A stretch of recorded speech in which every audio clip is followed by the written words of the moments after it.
In today's show, Deni Avdija dominates. The Blazers beat a playoff team with a winning record, and their march towards the postseason continues in earnest. This team's rolling. Welcome to Locked On Blazers. Let's get into it.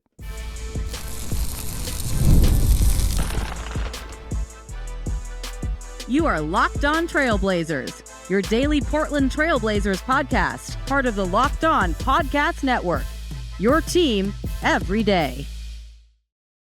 What's up, world? It's your past first point guard and Trailblazers reporter, Mike Richmond. You're listening to another episode of Locked On Blazers, part of the Locked On Podcast Network, available wherever you get podcasts and also on YouTube. Thanks for making this show your first listen, coming at you each and every weekday, Monday through Friday. So make it a part of your daily routine. Make it your first listen. Tell your friends to do the same. It's Locked On Blazers, your team every day. In today's show, talking about a convincing win over the Memphis Grizzlies. The Blazers avenged some ugly losses to the Grizzlies, 115-99. They march ever closer to a postseason berth and that coveted 10th spot in the Western Conference and a place in the play-in. Their noble charge continues. Deni Avdija dominates. The Blazers overcome what was one of the really ugliest fourth quarters you're ever going to see. Just truly, truly gross basketball, and the Blazers easily survive, and they beat the Grizzlies. We'll get into all of it in today's program. Let's do what we do. Your fastest recap in the West. Blazers jump out to a lead in this one. They are up 20-10. They're up 20-10 in the first 4.5 minutes. Deni Avdija has 10 points, 2 boards, and 2 assists at the 7:30 mark, and Taylor Jenkins, the Grizzlies head coach, is like, we need a timeout. We have not started well, and the Blazers come out of that timeout, score the first 5 points, and build a 15-point lead in the first quarter. The Blazers were great to open basically every quarter in this game. They really responded coming out to start every quarter. Chauncey Billups talked about how he encouraged his team to be aggressive. He wanted them to be the team that hit first. He mentioned that in the prior 2 meetings with the Grizzlies, in both instances, the Grizzlies led early, 18-6 and 18-7. He reminded of his team that they wanted to be the team to set the tone. They wanted to be the team that said, we're going to get a lead and we're going to hold on to it. And Deni Avdija was a huge part of that opening, of the opening salvo. But the Blazers it was a physical game right away. I think the very first Grizzlies possession was a switch to get Anfernee Simons onto Jaren Jackson Jr. And Anfernee Simons grabbed Jaren Jackson Jr.'s jersey. He wrapped his arm around his waist. He pulled him in, grabbed him in scraps, and they didn't call a foul. And I said, that's good news. Because 1, the Blazers are deeply engaged in being physical on defense and making it tough. And 2, the refs are going to let this team play. And in the past, prior iterations of the Blazer team would not have benefited from a game that was highly physical. This version of the Blazers benefits from that. And I watched that opening defensive possession for the Blazers, and I watched Anfernee Simons commit 3 or 4 fouls. And I said, that's great news. That's great news for this type of team.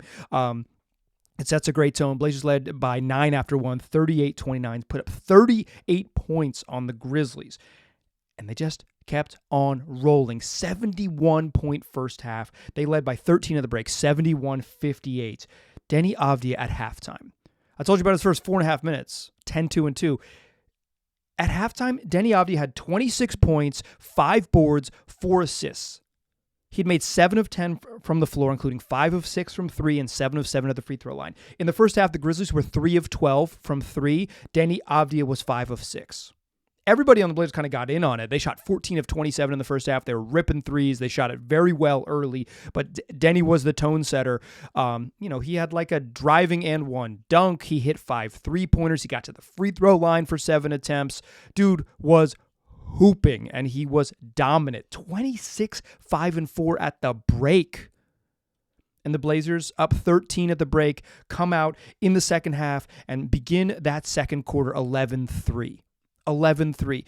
Taylor Jenkins took a timeout in the second quarter, in the third quarter, and in the fourth quarter within 2 minutes of the game starting. In fact, he called a timeout at 10:47 in the second quarter, 10:13 of the third quarter, and 10:34 of the fourth.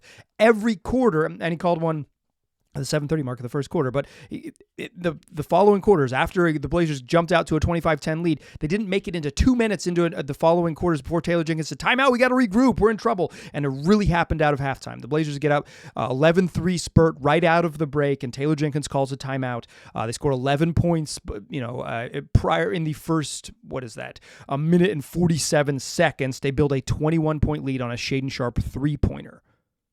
They're hooping. But the Grizzlies come back from down 21 to down 7. And when you enter the fourth quarter, 96-89. And then, folks, it got gross. 96-89. The Grizzlies just played a game against the Kings in which they lost. Grizzlies are playing this game without Ja Morant. The Blazers are playing this game with Toumani Camara back in the lineup. But the Grizzlies, who just played a game without Ja Morant against the Kings, gave up a $133 to the Kings. That game was 133-122. And through the opening three quarters, I said, yeah, I understand how this Grizzlies team gave up 133 points. They play very fast. They push in transition. They attack quickly, even in the half court. They're a team that isn't like a late clock run it down type of team, but they really, really push. They play an open style. There's going to be a lot of possessions. They want it to be a high possession game. It's going to be naturally high scoring. So when it's 90, when the Blazers got 96 heading in the fourth quarter, it's like, yeah, I bet they'll score $125 and win this game. And they didn't. They did not score $125. They scored 19 points in the fourth quarter. Here's the thing. The Blazers' offense just was bad in the fourth quarter. It was bad. They had 19 points. They shot 7 of 26 from the floor in the fourth quarter and 1 of 9 from 3. They committed 5 turnovers. 7 made shots, 5 turnovers in the fourth quarter when you're trying to put the game away at home. Yikes. Here's the thing, though. The Grizzlies' offense didn't exist. It took them nearly 5 minutes to make a shot in the fourth quarter. First bucket, 7:06 mark of the fourth quarter. They did not make another shot until they pulled the freaking and put in the bench and they waved the white flag. The Grizzlies made 3 total baskets in the fourth quarter. They were 3 of 23, including 1 of 9 from 3. But over the opening 11 minutes and 15 seconds of the quarter, the Grizzlies, before they put the deep bench in the game, 11 minutes and 15 seconds of the fourth quarter, the Grizzlies were 1 of 21 and 0 of 8 from 3. 1 of 21 over 11 plus minutes of the fourth quarter. The Blazers were bad in the fourth quarter, and they nearly doubled up the Grizzlies. 10 points. The Blazers outscored the Grizzlies 19-10 in the fourth quarter. Grizzlies finally got 2 buckets in the final minute, a J Huff 3 and a Marvin Bagley low baseline J. They scored 2 points in the final 44 seconds of the quarter. The first 11 minutes and 16 seconds, they scored 5 total points for over 11 minutes, made 1 shot for over 11 minutes. Holy stinking cow. A dominant fourth quarter in terms of Blazers just making sure that it was brutal on the Grizzlies. They were 1 of 13 from 2, 0 of 8 from 3. Blazers win 115-99. That's your fastest recap in the West. Deni Avdija finishes with 31 points, 16 boards, 8 assists in just under 39 minutes of play. He was 9 of 18 from the floor and 5 of 8 from 3. The Grizzlies paid him a bunch of attention in the second half. You know, he made shots in the first half, and Deni Avdija has a way about him when he thinks a three-pointer is going in. He kind of leans his shoulders back a little bit and starts to do this little backpedal move, like he has a very clear body language. I think that bad boy's in. If you've watched him shoot enough, which many of you have, but some of you may not have picked up on this. I bet some of you have. I got sharp listeners out there, but Deni has this certain body language where he kind of leans back away from the rim when he thinks it's going in. He started leaning in that first half. Because he made 5 threes. He didn't shoot as well in the second half from deep, but also like the Grizzlies were just so much more attentive to him. And they're like, yeah, he had freaking 26, 5, and 4 in the first half. We're going to make sure he gets the attention. The Blazers, like, Deni finished his last bucket as the sort of the white flag bucket was he had a hit-ahead pass to Toumani Camara in transition. Deni easily could have had a triple-double, but the Blazers stopped making shots entirely in the fourth quarter. Neither of the Blazers' point guards. I thought Anthony Simons was pretty bad on offense. He was 8 of 24 with 22 points, and Scoot Henderson had a stinker, 2 of 10 from the floor, 5 points. neither of them were particularly good when you combined to go 10 of 34 from the floor for 27 points. Ant had a bigger game, right, because he played a lot more and he shot a lot more, but I don't think he was particularly good on offense by any means, but he ended up having putting together what appears to be, as long as you don't look at the shot attempts, a pretty good game. I thought Tumani was pretty good in this game.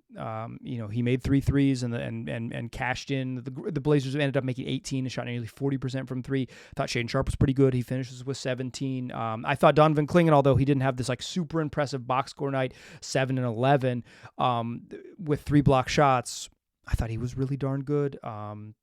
I thought Duop Reef came in and gave really, really solid minutes in this game. Really solid minutes in this game. But more importantly, this was a win against a good team. It had been a minute. Let's talk about it, because this is a meaningful victory for a variety of reasons. Join me in that second segment, won't ya? First, though, let's talk about Robinhood Gold. With Robinhood Gold, you can now enjoy the VIP treatment, receiving a 3% IRA match on retirement contributions. The privileges of the very privileged are no longer exclusive. With Robinhood Gold, your annual IRA contributions are boosted by 3%. Plus, you also get 4% APY on your cash and non-retirement accounts. That's over 8 times the national savings average. The perks of the high net worth are now available for any net worth. The new gold standard is here with Robinhood Gold.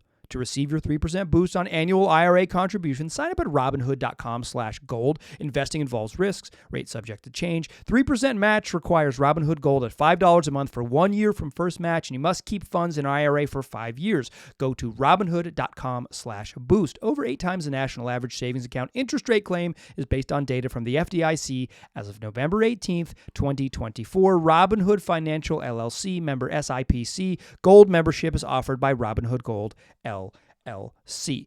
Today's program is also brought to you by the good folks over there at Game Time, who want you to know that going to see sporting events live is a great way to make a memory. There's nothing like being in the arena, the energy of the crowd, the sound of the sneakers on the hardwood, and maybe even a celebrity sighting your favorite podcaster up in section 113. If you want to catch a game in person, Game Time makes it easy to get tickets. The Game Time's got a new feature called Game Time Picks, which filters out all the fluff and shows you only the best deals on great seats, so you don't have to waste your time scrolling through thousands of tickets. Right now, this weekend, the Blazers play on Friday evening against the Denver Nuggets. That's their best game. If you want to catch the fever, I looked at this as I'm recording this very late on a Wednesday evening. There were tickets downstairs for under $100. There was tickets upstairs for under $20. You want to sit in the 300 level, you can get in on Game Time Picks for $16 or $17, depending on where you want to sit. And if you want to sit downstairs and spend a little more money, you can do that without hitting triple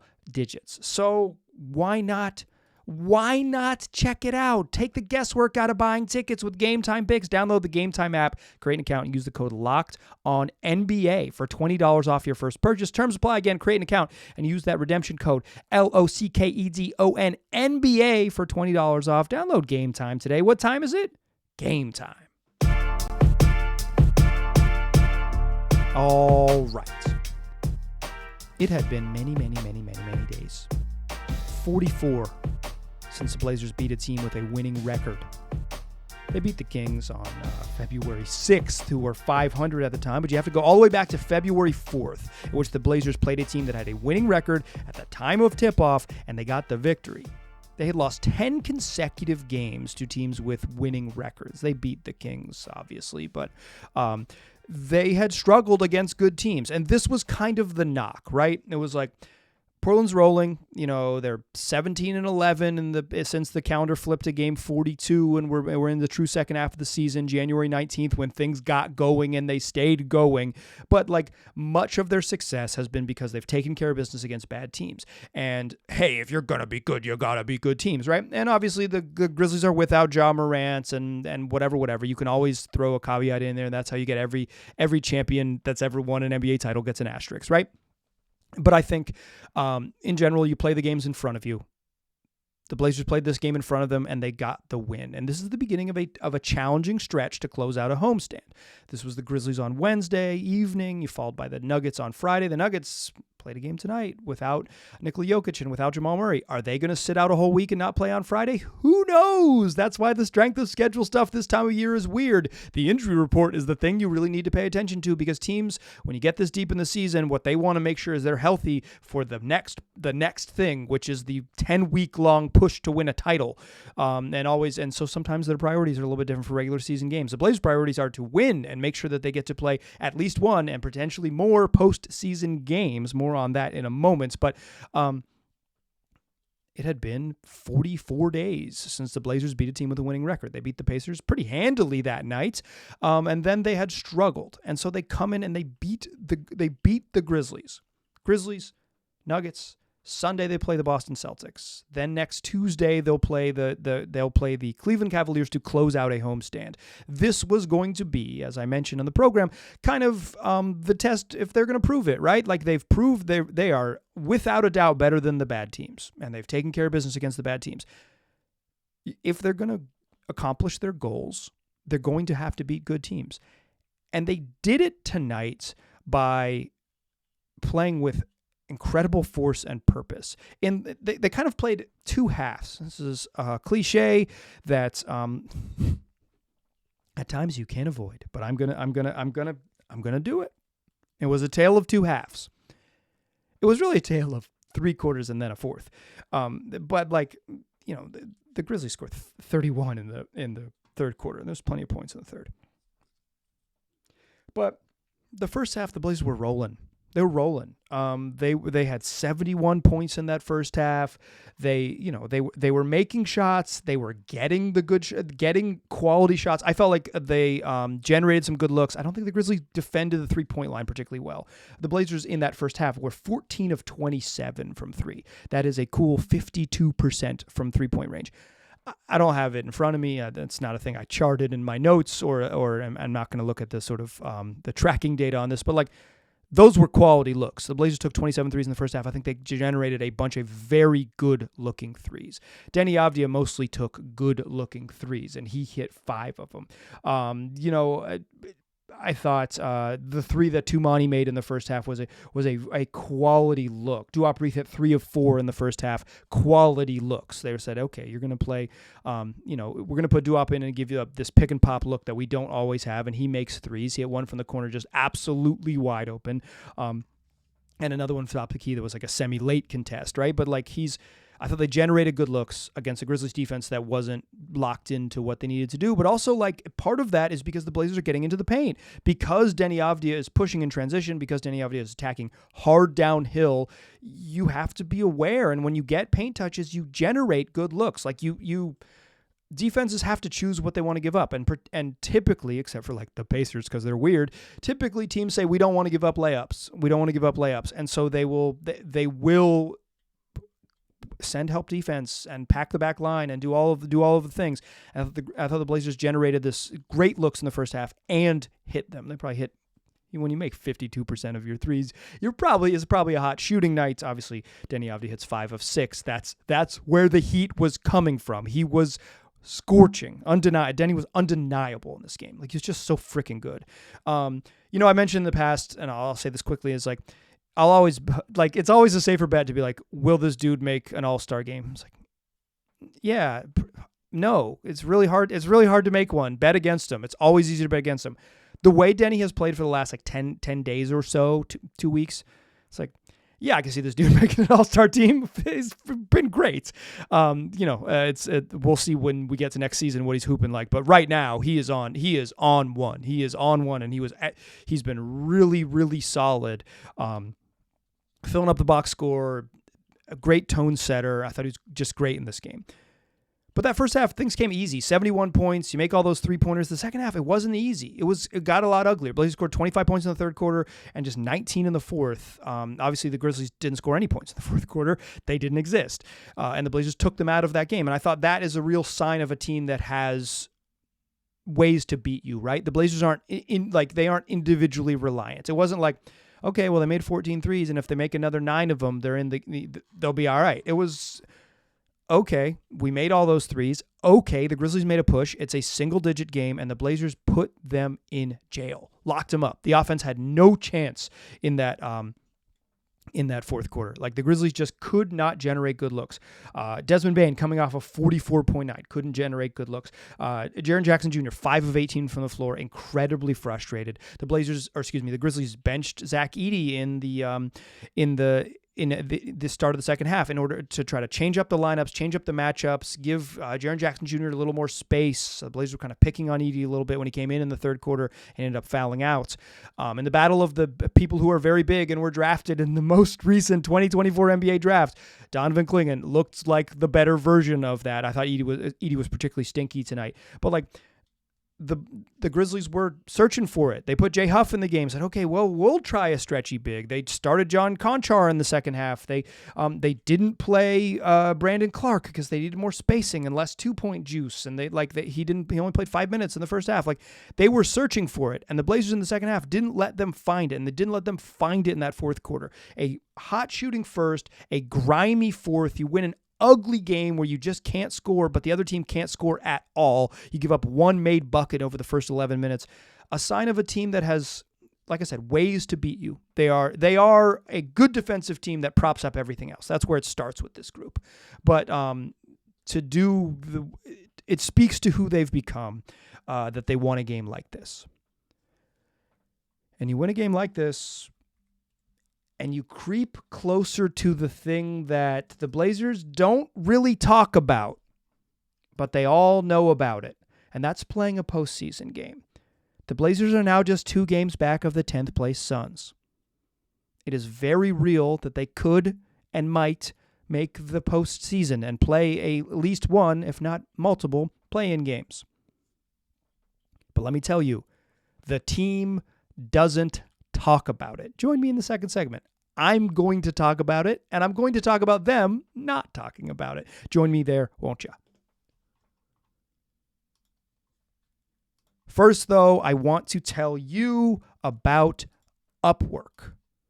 Scaling your business requires the right expertise at the right time. With Upwork, you can find specialized freelancers in marketing, development, design, and more. Experts ready to help you take your business to the next level. Upwork gives businesses flexibility by connecting them with top freelance talent across multiple industries, including IT, AI, web development, and marketing. Whether you need extra hands for a project or a long-term partner, Upwork makes hiring simple and affordable.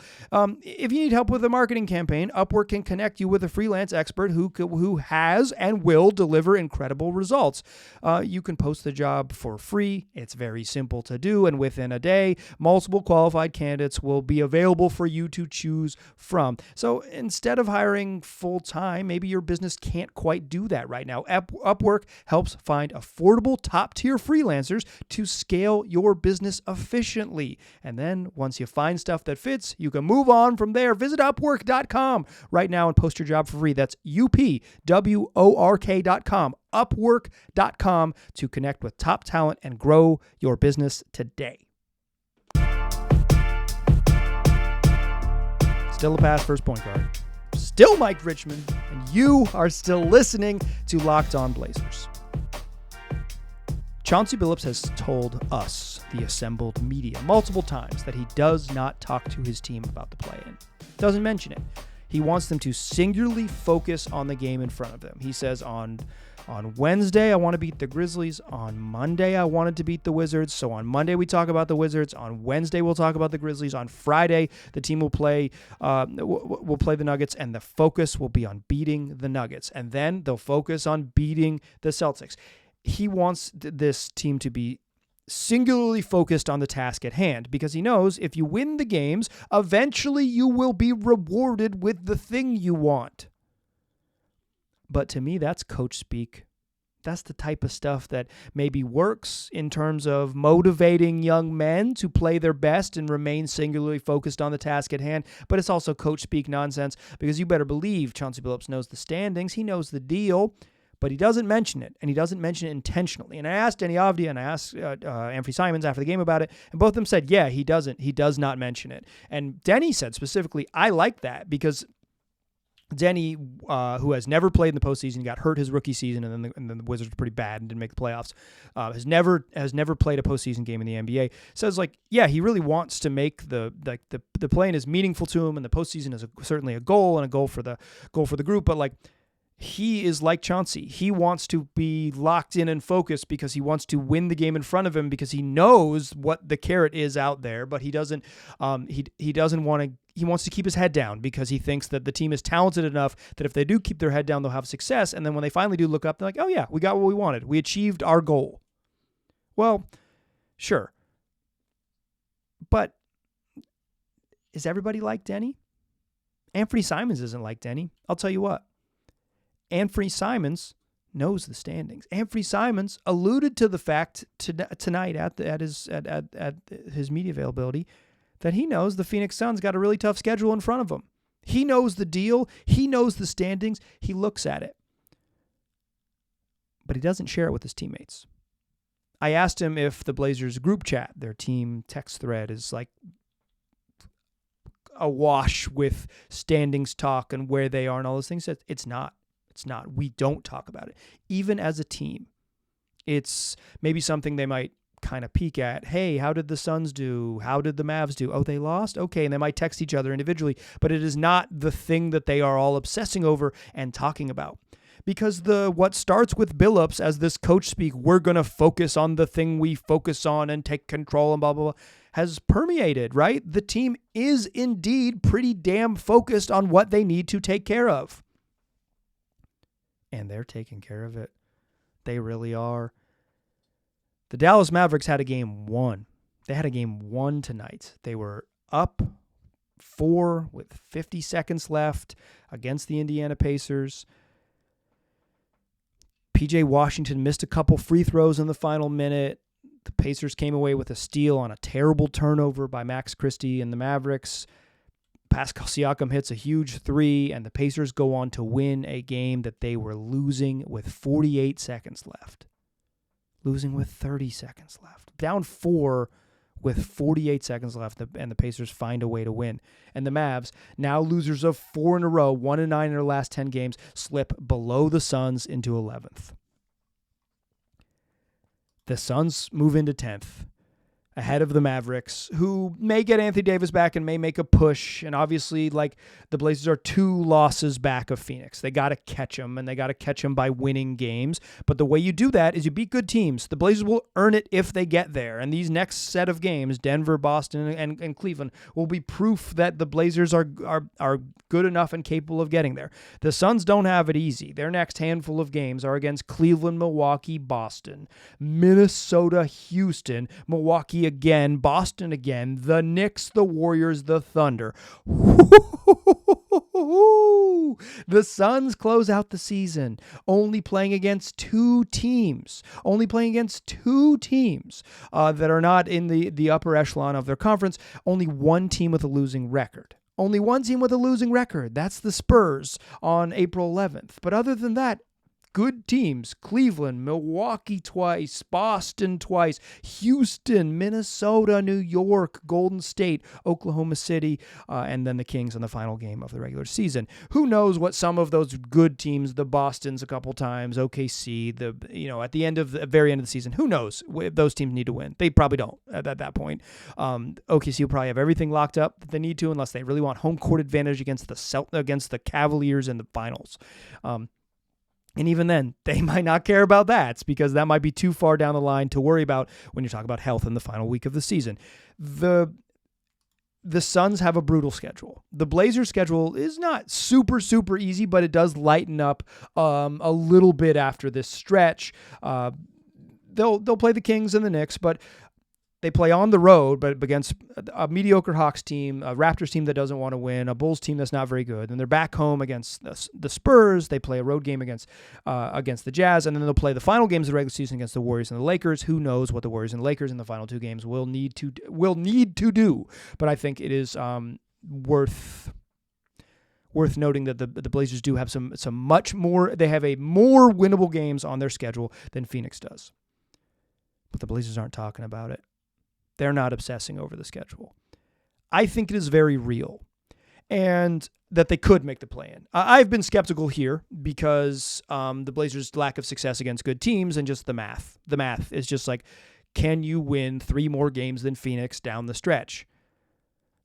The way the Blazers played against the Grizzlies, I don't think it's a lock. Like, I'm not going to tell you it's a lock, But it certainly feels like it's a very real chance. It didn't feel like it. And then on Wednesday, I think because the Blazers are, because they took care of business and finally beat a good team and are moving forward, you're like, if they do this, and they've been competitive against good teams, they just haven't had wins. Like the quality of their play is kind of unrelated to the standings to some extent, because it's like, you play the Knicks tough and the Cavs tough. You don't get victories for that. You don't get awarded anything for that. But like you and I can watch them play and say, yeah, they're playing a lot better. They're definitely they're in a good space.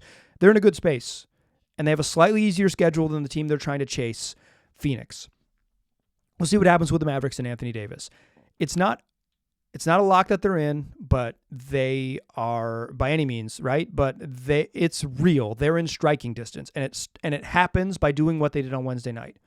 When you play good teams, whoever happens to be available for that night, but when you play winning teams, do what they did. Find a way to win. If you shoot the lights out in the first half, hold on for dear life with excellent 11 minutes of fourth quarter defense that just totally locks up the Grizzlies or whoever it might be in front of you. The Blazers are capable, and it feels like they have figured out enough during the second half of the season that a goal that they all want. Anfernee Simons wants to play in the postseason. Deni Avdija wants to play in the postseason. You'd better believe Chauncey Billups wants to play a postseason game, play in the play-in round. They all want it. They're not talking about it, but they know it's right there for them. Come back for tomorrow's show. That's what we do 5 days a week, wherever you get podcasts, also on YouTube. I appreciate you listening. I'll talk to you soon.